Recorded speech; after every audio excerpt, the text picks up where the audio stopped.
एक तरफ middle east में इस समय जबरदस्त जंग छिड़ी हुई है, तो दूसरी तरफ बड़े मुस्लिम देश एक छत के नीचे इकट्ठा होना शुरू हो गए हैं।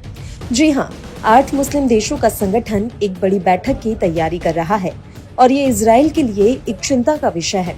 अब ये संगठन क्या है और किस एजेंडे के लिए ये बैठक हो रही है और इससे कैसे इजराइल की चिंता बढ़ रही है, आइए आगे समझते हैं। तो मिस्र की राजधानी काहिरा में D8 यानी डेवलपिंग 8 शिखर सम्मेलन की तैयारी आखिरी दौर में है और समिट के लिए नेता पहुंचना शुरू हो गए हैं। 8 मुस्लिम बाहुल्य विकासशील देशों का ये शिखर सम्मेलन गुरुवार को शुरू होगा। इसमें मेजबान मिस्र के अलावा तुर्की, Iran, Pakistan, Bangladesh, Indonesia, Malaysia और नाइजीरिया भाग लेंगे।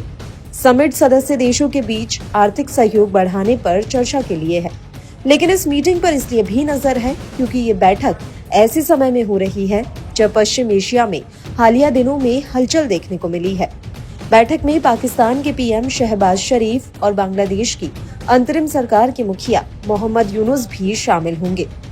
ईरानी राष्ट्रपति मसूद पेजेश्कियन भी D8 समिट में हिस्सा लेंगे। ये इसलिए खास है क्योंकि एक दशक से भी ज्यादा समय के बाद कोई ईरानी राष्ट्रपति मिस्र की यात्रा कर रहा है।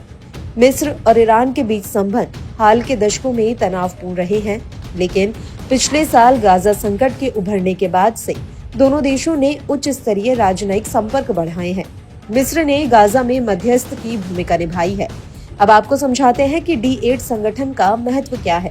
तो आपको बता दें कि D8 देशों की कुल आबादी लगभग 1.25 अरब है, जो वैश्विक मुस्लिम आबादी का 60% है। संगठन का प्राथमिक एजेंडा आर्थिक प्रगति है, लेकिन अब सामाजिक मुद्दे भी इसमें शामिल हो गए हैं। इस बार की बैठक में ईरान के राष्ट्रपति मसूद पेजेश्कियन भी शामिल हो रहे हैं। ये पिछले एक दशक में किसी ईरानी नेता की पहली इजिप्ट यात्रा है, जो महत्वपूर्ण मानी जा रही है।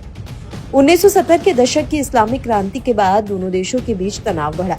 इजिप्ट विकास की बात करता रहा, जबकि ईरान कट्टरता की ओर बढ़ा। पिछले साल हमास और इजराइल की जंग के दौरान इजिप्ट ने मध्यस्थता की, जिससे दोनों देशों के संबंधों में सुधार हुआ।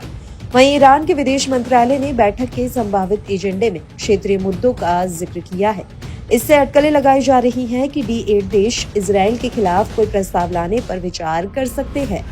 D8 देश सामरिक और आर्थिक दृष्टि से महत्वपूर्ण हैं। इस संगठन में शामिल ईरान और नाइजीरिया के पास तेल के भंडार हैं। इसके अलावा पश्चिम एशिया और यूरोप के लिए तुर्की और ईरान रणनीतिक रूप से आवश्यक है। पाकिस्तान और बांग्लादेश अपने बड़े बाजार और मैन पावर के लिए प्रसिद्ध है। इस वजह से कम समय में D8 ने अपनी ताकत दिखाई है। हालांकि इस बार वो इजराइल के खिलाफ मजबूत कदम उठाने पर विचार भी कर रहे हैं।